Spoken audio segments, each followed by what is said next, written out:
Welcome to your yoga practice.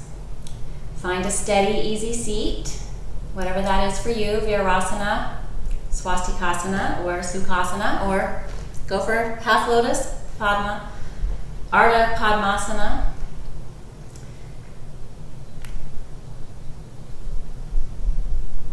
So thinking today about one of the mistaken selves. I feel that there are two. One is in relationship to the fluctuations of consciousness, and the other has to do with the causes of suffering. And today I'm going to talk about the fluctuations of consciousness, and those of you who were in class last night already heard of a version of this. So very early on in the Yoga Sutras, in the first 3 or 4 sutras, we are told yoga is to still the fluctuations of consciousness. And the 5 fluctuations of consciousness are sleep, memory, imagination or conceptualization, misperception, also called misapprehension, as in not getting it, not catching it, as my mother-in-law would say. People just aren't catching on. And then there's right perception, correct perception. And that's what we have when things are still. So the more still the fluctuations are, the more likely we will have an accurate perception of reality.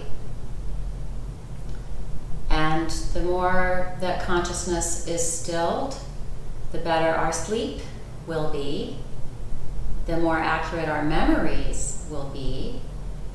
When the fluctuations of consciousness are frenetic or out of control, then we really don't remember things accurately, or we don't remember them at all. That can happen as well. And then we have a lot of misapprehension, not catching on. And imagination could be benevolent or malevolent, again, depending on to the extent to which the fluctuations of consciousness are regulated. So if we're unable to still down all that movement in the mind, all that mental activity, the monkey mind, then the imagination is likely to go in the direction of unhealthy fantasies and thoughts that are unreal. And then when those unrealistic expectations are not met, or the fantasy that we created does not come into reality, we catastrophize. So, and that's part of that cycle of these 5 fluctuations of consciousness. And then, of course, it's going to be harder to sleep, or if we're depressed, we might sleep a lot in order to avoid reality. So we can see right away the wisdom of this ancient tradition in the first few lines of the Yoga Sutras, explaining these 5 basic cognitive activities, and how important it is to have a calm mind so that these cognitions can be in our service rather than us thinking we are them. So that's where the mistaken self arises, when we conform to or identify with these fluctuations of consciousness. That's part of the problem as well. So the more we can still them, the more we can observe them, the less we'll wrap ourselves up in them and think that we are them. We want to locate ourselves in the true self and not in the mistaken self. So that's what I would call mistaken self 1. The mistaken self identifying with these fluctuations of consciousness rather than recognizing them for what they are, calming them down, and using them skillfully and wisely so that we run the mind rather than the mind running us. So let's begin with our practice of moving towards stillness. So we can't just suddenly stop and be still. It's simply not in our nature, and maybe wouldn't even be a good idea, might not even be healthy. But we're moving in that direction. So beginning in child's pose, toes together, knees apart. Let your hips move as far back as it's comfortable and arms reach as far forward as is comfortable. And rest your head on the mat for a support.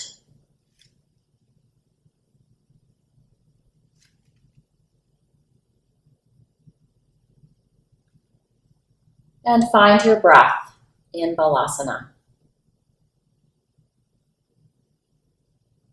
Let it really fill up your back ribs, fill your belly, fill your chest, bring it all the way into the upper back.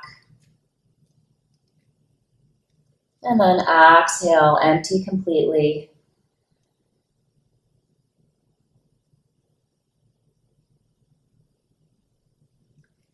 Engage with your ocean breath, ujjayi, contracting the glottis at the base of the throat, drawing the breath in. And then still engaging the glottis at the base of the throat on the exhale. Release the breath out with control, but do empty it out completely.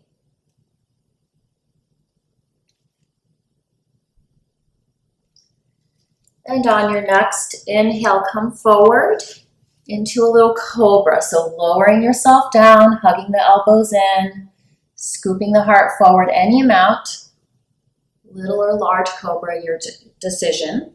And exhale back to that tabletop position and towards a child's pose. Inhale, tabletop, and lower down and forward into cobra. Exhale. Balasana. Inhale, coming forward, just beginning to explore where you might be holding your tension. Exhale back, child's pose. And then inhale, coming forward to tabletop, and exhale, lifting up and back, press back towards a downward facing dog or puppy pose if that's what you need. So you may want to stay in more of that puppy pose and work between puppy pose and cobra again, or a plank with knees down, actually, sorry. You'll work with either the puppy pose and plank with knees down. So that would look like this. Exhale, puppy. Inhale, plank. Just pulling yourself forward. So this time, instead of having a back bend on the inhale, try to keep a long line of energy from the knees up to the tailbone and then through the spine into the crown of the head. Or come with me, exhaling in the down dog, inhale, plank. Either way, two more. Exhale, puppy or down dog. Inhale, plank with knees up or down. And exhale, down dog. Inhale, plank. So hopefully just feeling that your core is naturally engaging, whichever variations you're choosing here. And then exhale, use your core strength to really lift yourself up and back. From the pointer finger up into the armpit, up into the hip creases, and then down from the glutes, through the hamstrings, into the calves, into the heels. So the heels don't have to touch the mat, not at all. You can even bend the knees a little bit, but have the feeling that the heels are heavy and moving towards the mat. And then as you're ready, walking the feet up towards the hands, or the hands towards the feet, coming into an Uttanasana.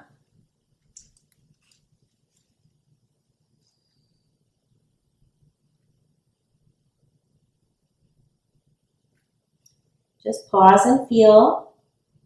And in the stillness of the posture, feel that there is movement. Let the breath help you expand a little bit. And on the inhale, you actually back off out of the pose a little bit, so lift up and out a little bit. And on the exhale, that's when you allow yourself to go deeper into the posture. And then on an inhale, rising up through a little chair pose, reaching for your fingertips to the sky, straightening your legs. At the top of that inhale and exhale, palms to your chest.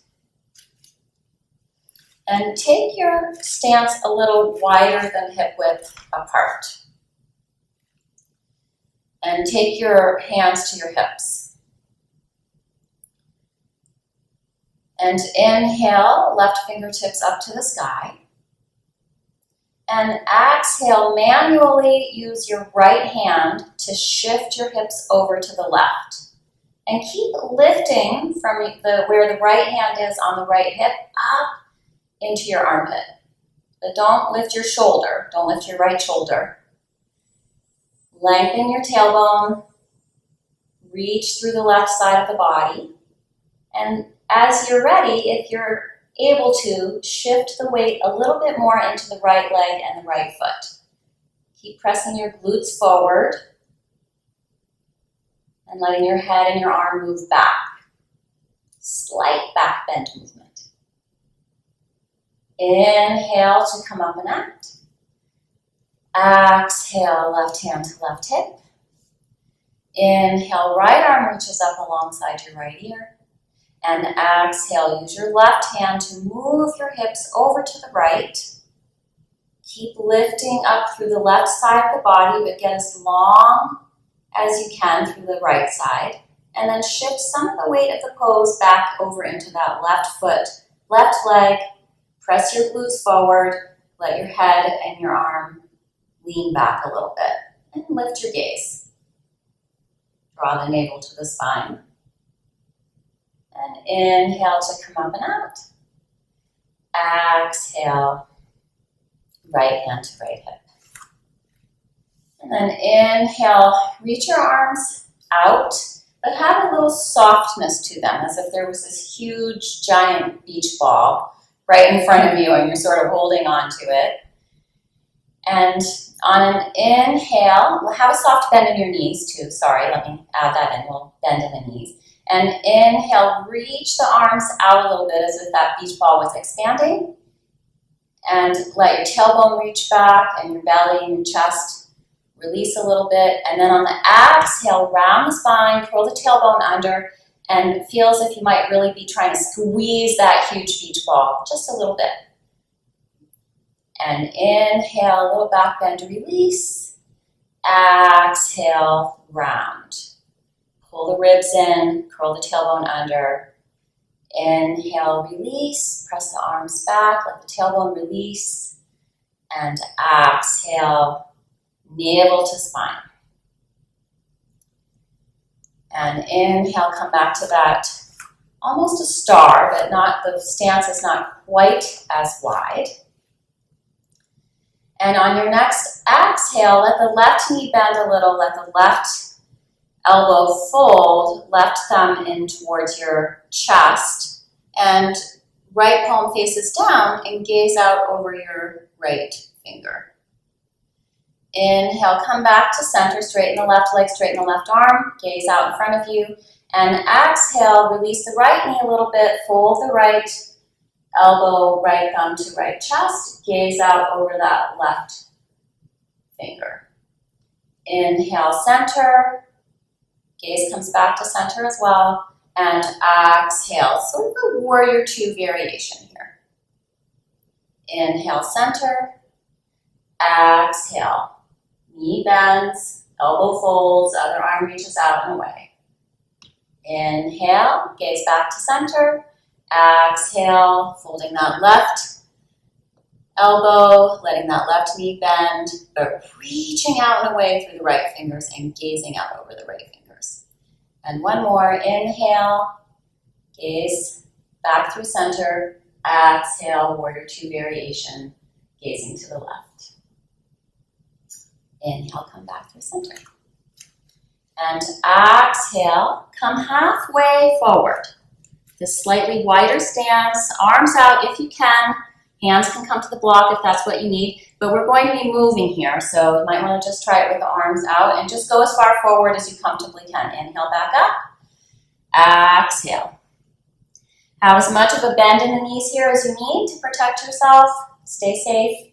Inhale up, exhale forward. And inhale, come back up. Exhale, release the arms down. Inhale, shoulder roll, shoulders up to the ears and back. And do that 3 times. Inhale up and back.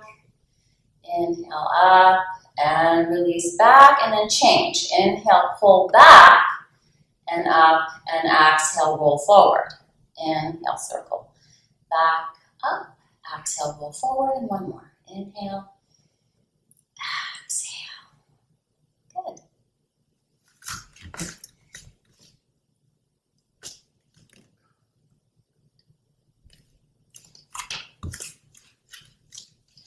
Okay, I'm going to give you the side view again.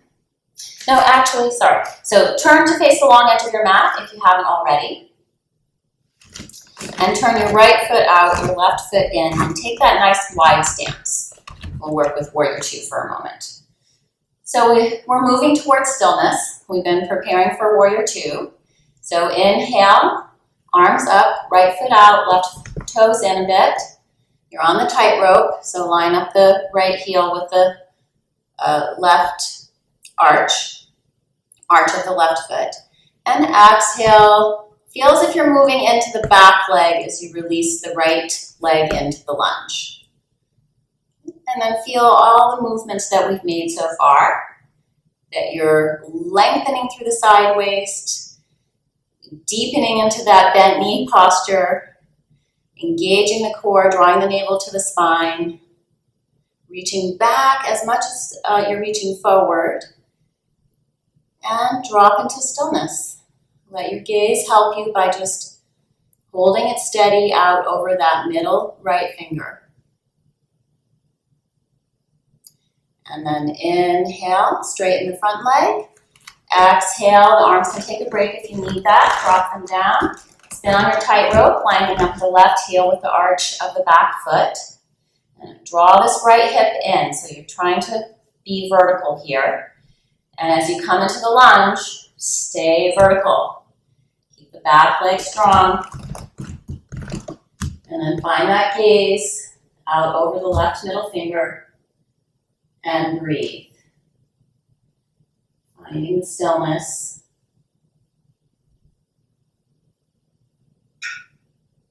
Back arm strong.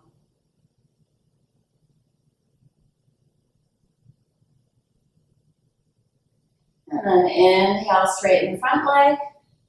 And exhale, release the arms down.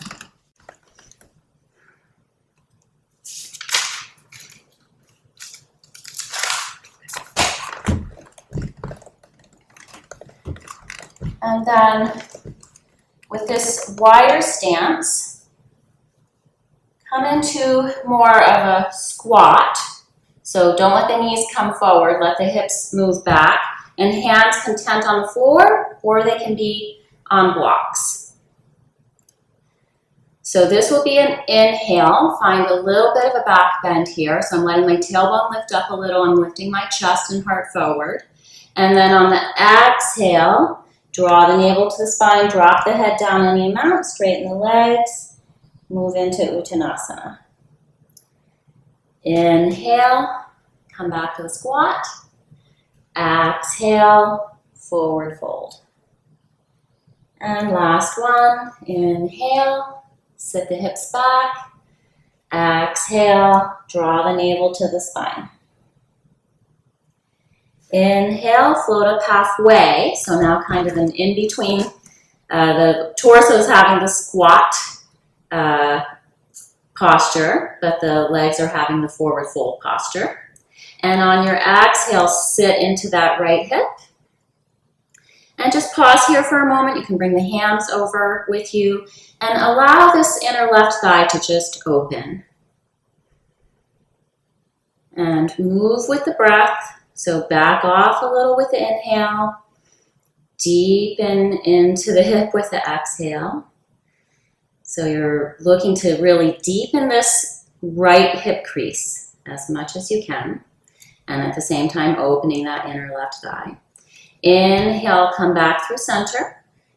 Walk the hands and or the block over to the left. And again, looking to deepen this left hip crease. Keep the side waist long, the chest wide, and try to find a flat back here.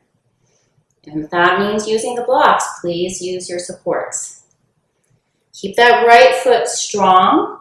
Keep the outer edge of the right foot planted. And inhaling out of that stillness back through center. Exhale, forward fold. Pause here for a few cycles of breath.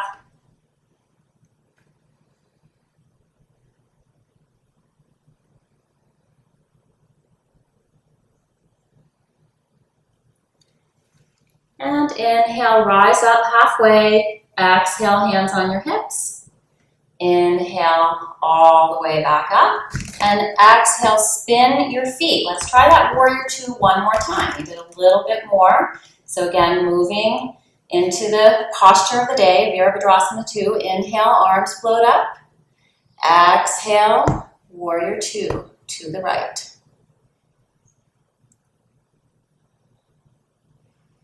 Notice if you feel any stronger or deeper, any more sense of freedom and ease in this second holding of the posture. Inhale, come back to center, spin the feet. You're in one plane here, legs and arms, and exhale, sliding into warrior two, back leg strong. And breathe.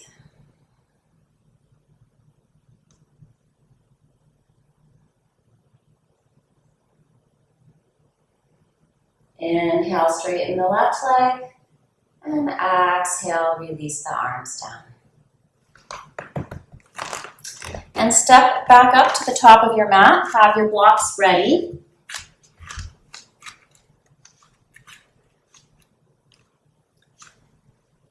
And inhale, arms up just to shoulder height, and exhale, just come down halfway. We'll do that 2 more times. This time with a more narrow stance, the more traditional yoga stance. And exhale, inhale, rise, exhale. And then this time stay here. You can use the blocks or tent the fingers on the mat and find that squat again. So this is your inhale now. Look forward, reach the hips back, and exhale, Uttanasana. Again, with that more narrow stance this time. We did this before with the wider stance. Inhale, squat. Exhale, forward fold. Inhale, Malasana variation. Exhale, Uttanasana. And inhale, float up halfway. Prepare to step your right foot back, right knee down. So working with lunge, and you all know this by now, so I'll let you figure out if you want your knee up, tucking the toes under. Just either case, whether the knee is up or down, engage that right glute, hug the hips in, engage the core. So no collapsing into the lunge, and really lift up out of the hips. Lift the ribs up, lengthen through the crown of the head. And then if your knee was up, I recommend for this gentle class, let the knee come down, put it on some kind of support if you need it. And walk your left foot out to the left, coming into lizard pose. So again, you can use the blocks here. You're letting the knee drop out, but don't let it just fall out, okay? Drop it with control. You still want to keep the knee in line with the ankle. So even if you let the inside of the left foot come off a bit, really press to the outer edge of that left foot. So you're staying in control here.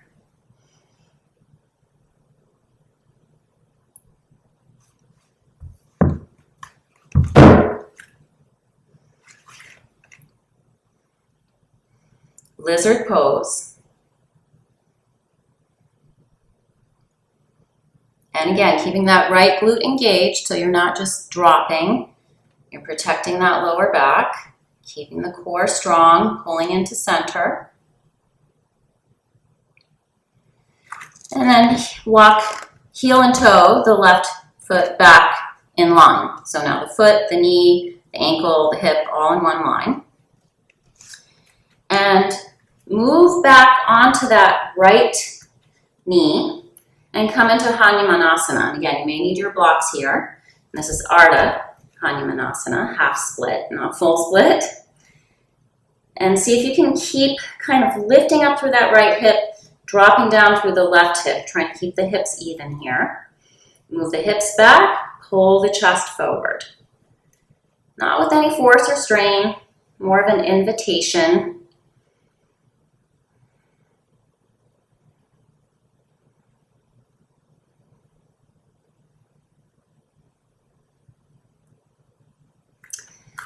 And then inhale, come back to your lunge. Find the blocks if you need them. Tuck the right toes under, and exhale, step the right foot up to the top of the mat. Inhale, float up halfway, extend through the side waist, and exhale, step that left foot back as far as you can. Drop the knee down at first, just to establish that right foot, engaging the left glutes, and then if you want, keeping that all in place, you can lift the left thigh up, left knee up. Make sure you can still really lift up out of the pelvis in either case. Find your lunge. Be still in the posture for a moment and breathe. And then heel and toe. Your right foot out. Again, feel free to use the blocks here. I'm moving them out of the way so I can demonstrate a little bit better. And if your knee was up, I advise for this gentle class, let the knee drop down.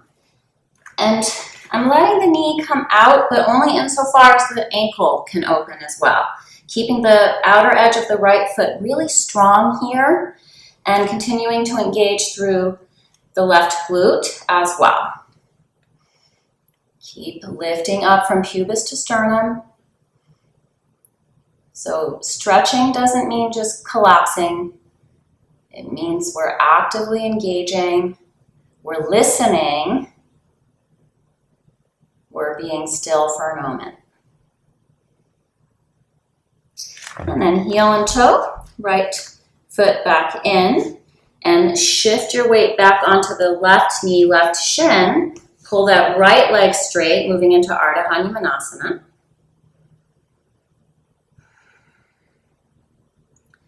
And just with your awareness, you can't see your own hips. I can't see my own hips, and I can't see your hips anymore, sadly.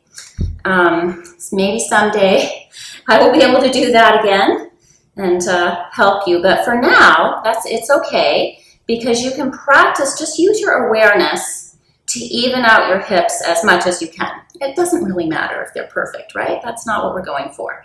We're going to tune and hone the awareness. That's what helps us move into stillness. And breathe. Allow that right hamstring to open.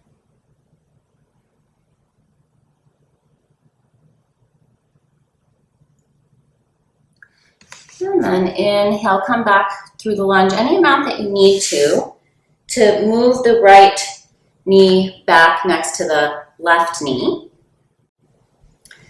And from here, you might need a block. We're coming into a side plank.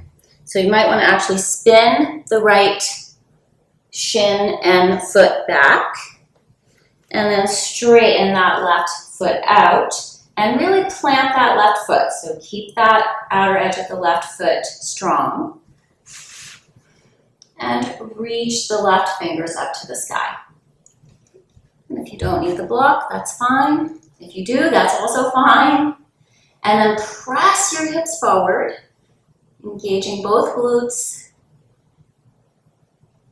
Feel that you're lifting up out of that right hip a bit, even though it's probably trying to compress or crunch. And if you like, you can lift the left leg up any amount.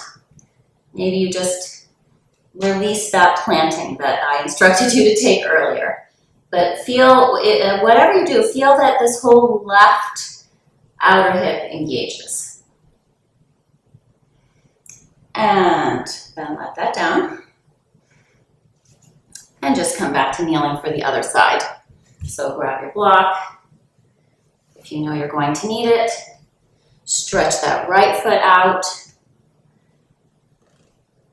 and reach the right fingertips up to the sky. So starting with the outer edge of the right foot, very grounded at first, and establish your strength and your stability here. Press your hips forward, lift up out of this left hip. Find a place that works for you, for your side. Plank with knee down. And then, once that right foot's had a moment of being planted, engage the right hip and lift the leg any amount. Gazing up towards the ceiling here, or the sky. And then releasing. One more breath in regular plank, foot planting back down. And then inhale to come up and out. Exhale, back to kneeling. And from kneeling, find your way into a seated posture. Feel free to sit on a blanket here. We'll move first into Janu Sirsasana. So stretch the right leg out. Fold the left knee as deeply as you can and press the sole of the left foot into the right thigh. Extend through the right heel, toes to the sky. So you should feel with all of that, you're supporting this internal rotation of the inner right thigh. Inhale, reach your left arm up alongside your ear, and exhale, only come as far forward as you can maintain that left arm alongside the left ear. And then allow the right hand to assist you. So either using a strap, that would be the best option if you can't easily reach your foot. Otherwise, if you don't have a strap and you can't reach your foot, then just place your hands on the floor wherever you've landed. And whatever variation your arms and your hands are in, let the elbows be buoyant, chest wide. No forcing or straining here. Use the leverage of this left leg folding and moving into the earth to move yourself forward over your right leg.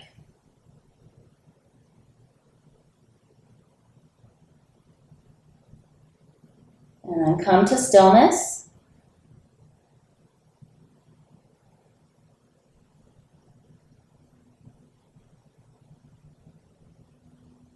And just feel how we've been moving towards stillness. Inhale to come up and out. Exhale, move the left leg out as much as you comfortably can, still keeping the knee down towards the floor as much as you can, but no longer having contact between the sole of the left foot and the inner right thigh. And lean any amount over the over the left knee. So you might find that your left sit bone comes up. That's fine. I'd rather the right sit bone, I'm not even trying to mirror you and I'm getting my left and right mixed up.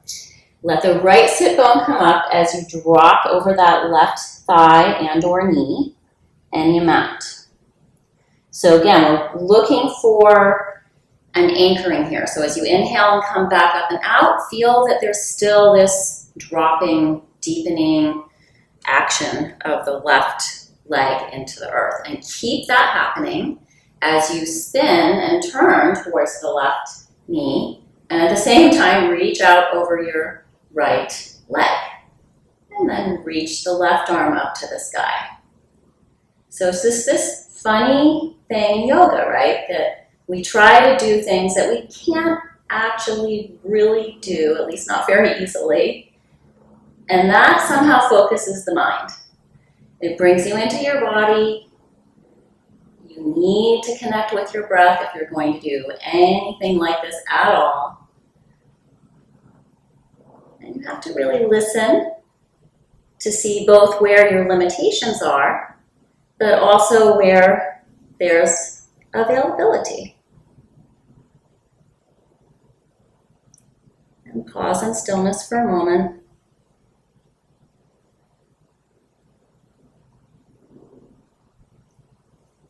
Keeping that left chest, left ribcage buoyant and turning up towards the sky. Inhale to come up and out.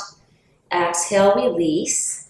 And from here, pull that left knee back in again and either stack the right knee on top of the left. And I know a lot of you won't be able to do that, so that's fine. Do not worry about that. What we're looking for here is a hip opening. So if Gomukhasana legs are not available to you, then just simply place the right ankle in front of the left, and you'll get plenty of hip opening that way. In fact, for this gentle class today, I'm going to demonstrate in Swastikasana. If you are familiar with Gomukhasana and that's what you want for yourself, go for it.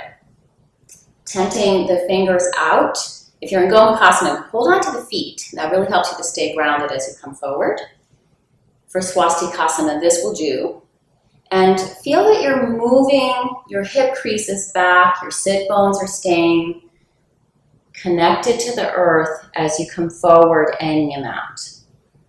Just until you start to feel that right hip is getting a nice opening.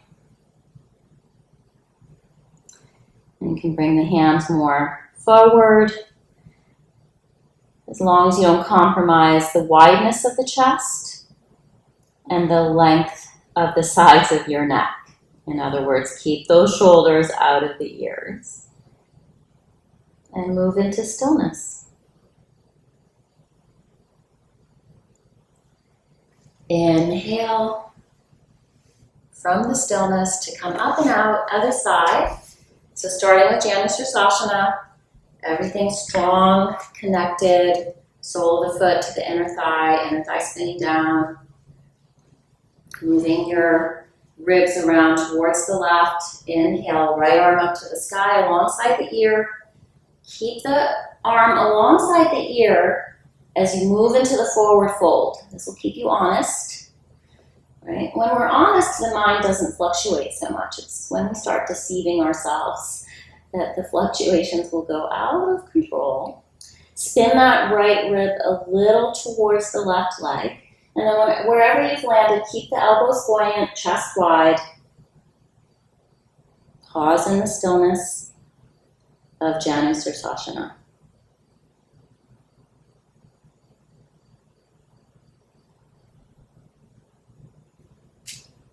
And inhale to come up and out. Release that right knee, right foot out to the right a little bit. And you can let that left sit bone come up as you fold over the right thigh, the right knee. Any amount. Just to get that feeling of this groundedness through the right leg. And then turn to the right leg, but reach out over the left leg and reach the right arm up to the sky. So this can be a revolved Shavasana. I'd much rather see this. See the openness of the right side body, the liftedness of the right chest, as opposed to trying to get out over the leg and then you lose all that. Now the ribs coming forward, the chest is falling. It's not worth it. Now, on the other hand, if you can keep that open and reach up and over, you can do that. Revolved Shavasana, Parariti, Shavasana. Inhale to come up and out. And exhale again, you can bring the right knee in and stack the left knee over for a Gomukhasana forward fold, hip opener. Or come with me, Swastikasana, left ankle in front. Most of you will definitely want to be sitting on a blanket for this. Inhale, get that space in the front body, and exhale, forward fold.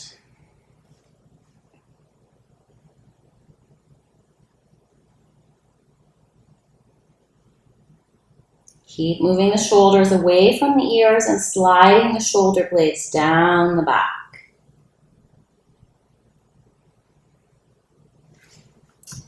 If you're able to move deeply enough into the forward fold to rest your forehead on a block, it's very quieting to the fluctuations of the mind to rest the head on the block.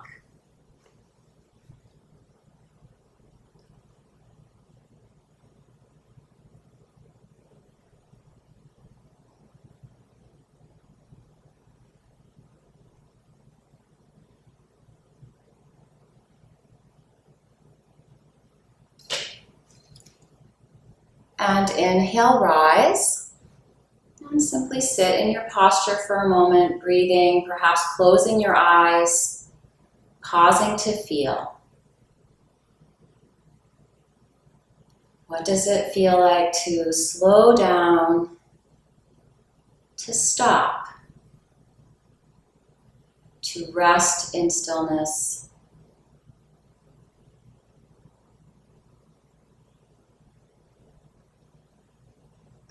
To locate yourself not in the mistaken identity with these different fluctuations of the mind, but to locate yourself in witness consciousness, a place from which you can observe reality accurately.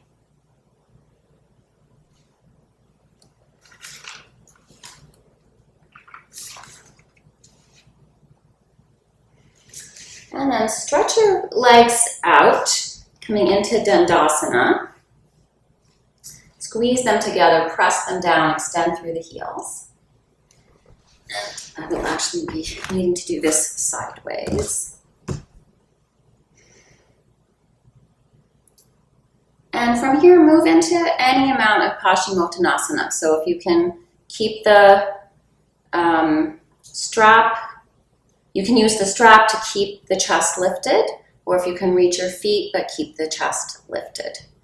Lengthen the back of the neck and move into stillness.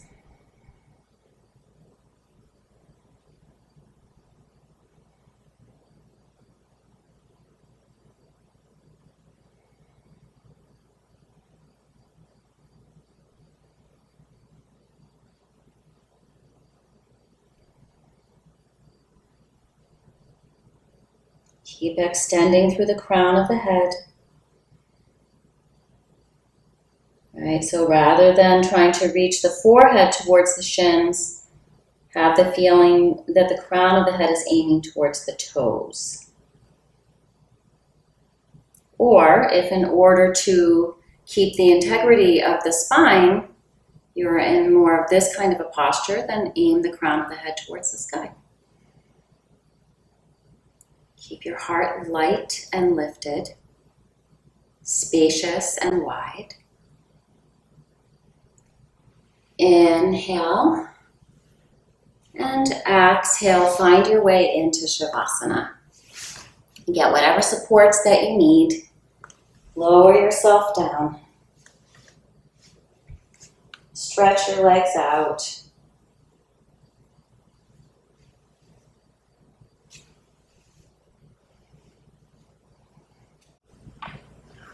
Arms in that V shape, upside down V shape. Make sure you're walking those shoulder blades down the back, the shoulders away from the ears.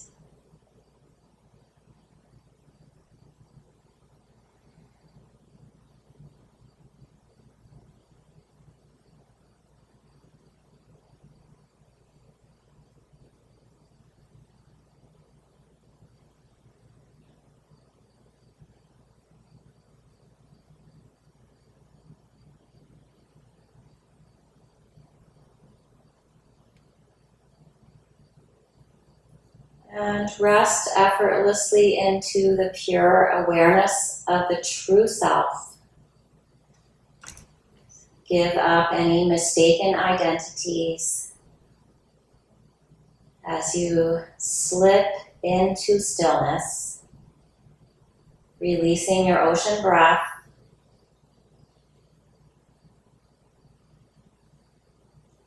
Observing your everyday breath that's probably a little bit less every day at this moment, hopefully, you've found a cadence that's a little slower and a little deeper.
Continue with nostril breathing, but consider parting the lips to ensure that the jaw is relaxed. Soften the facial skin. Soften your throat.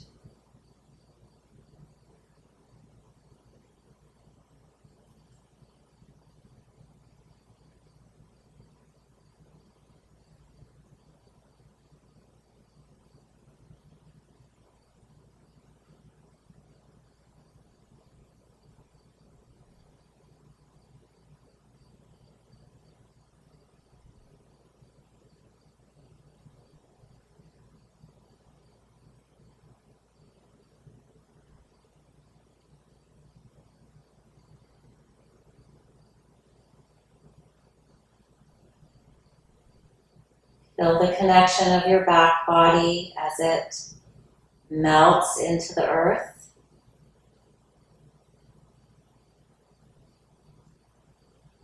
And feel the receptivity of the front body as it opens up to the sky. Maybe even floats up a little towards the sky. And this is the union of opposites, where we deepen into the earth at the same time as we float up towards the sky.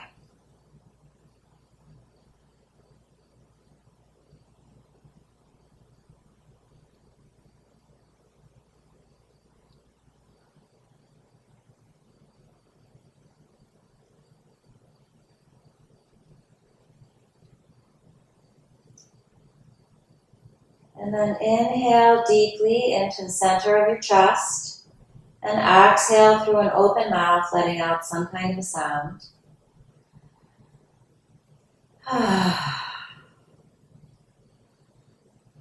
And gently move your neck and your head, bringing your chin over to one shoulder.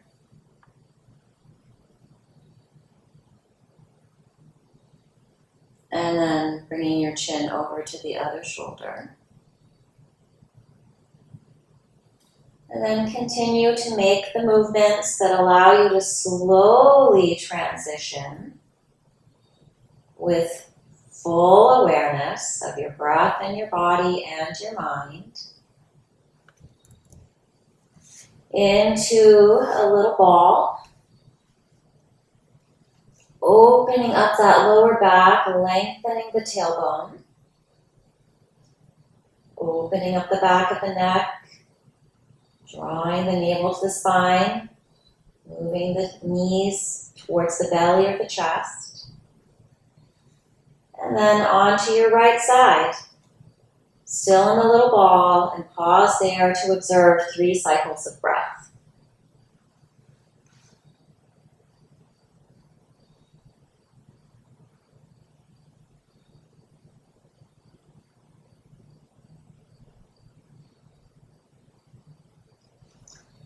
And then 4th cycle of breath, press down to rise up. Find your steady, easy seat.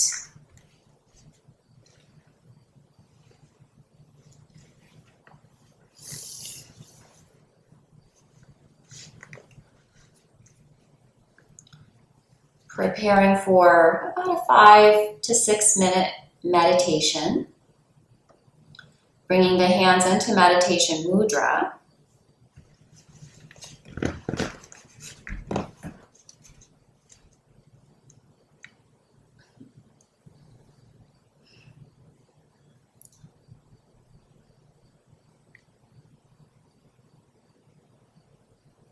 And as you sit in meditation, allow yourself to focus on the thoughts that you are having.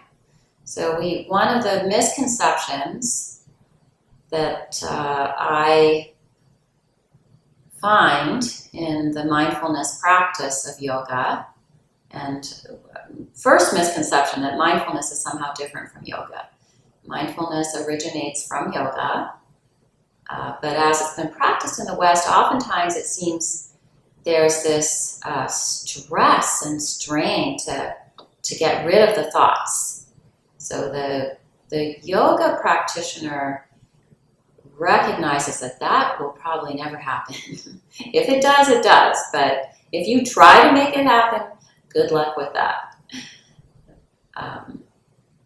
So we're not trying to get rid of the thoughts.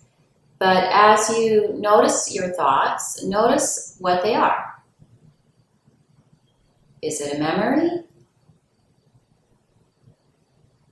Is it a fantasy? Are you imagining something? Are you catastrophizing about something? Are you conceptualizing?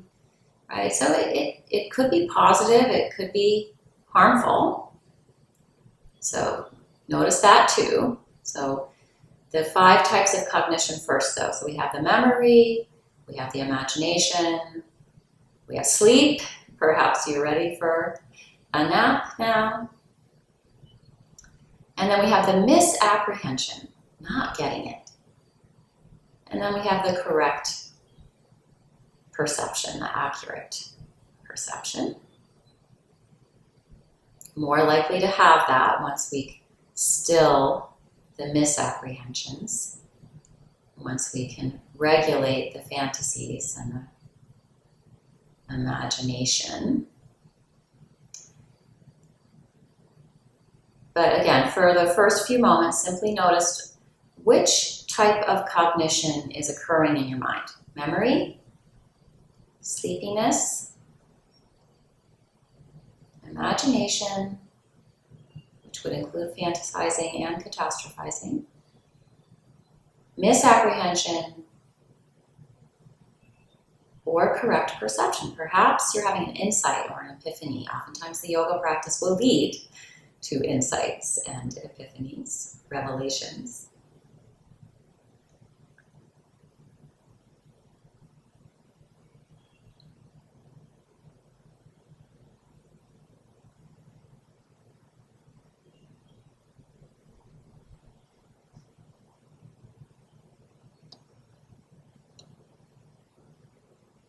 And then, as the Yoga Sutras say, each of these types of cognition, even the correct perception, can be used for harm or for good.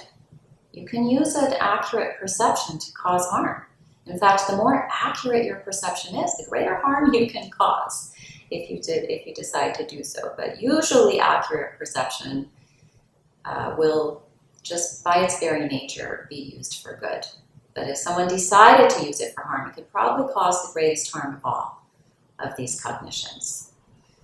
So notice whether for you, each of these cognitions is supporting you, validating you, strengthening you, or is it destabilizing? Is it triggering? Is it weakening you in some way? And I can tell you right away that anytime you have a negative thought about yourself, it is harming. It means that you're not connecting with your wholeness. And I don't mean to sound judgy or preachy when I say that. I want you to notice that so that you can avoid it. But first we have to recognize that it's happening. And then we can move ourselves towards stillness, wholeness, pure awareness. So when you do notice that one of the 5 types of cognition is harming rather than non-harming, have compassion for yourself first. Don't get into some kind of tug of war with yourself over it. Just notice in a neutral way that that's not helping me.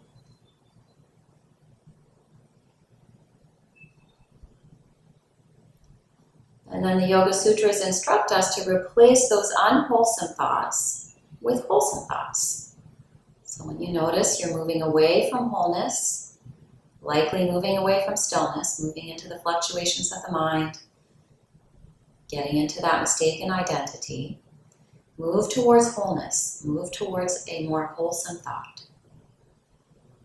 You get to decide which thoughts you want to focus on.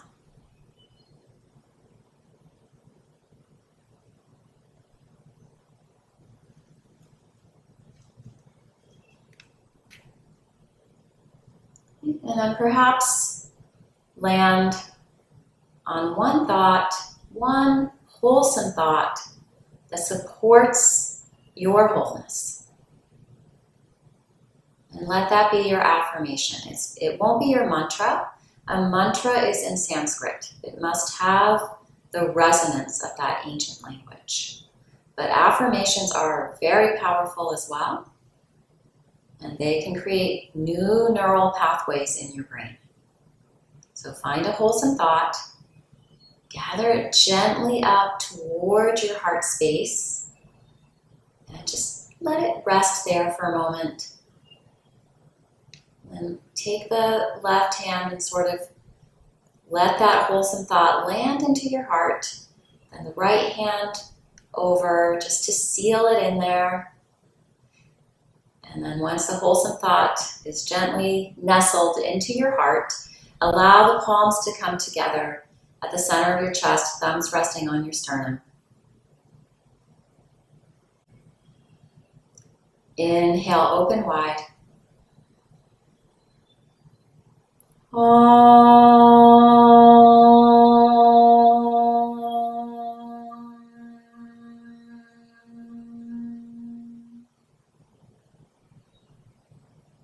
Inhale, lift your heart a little higher.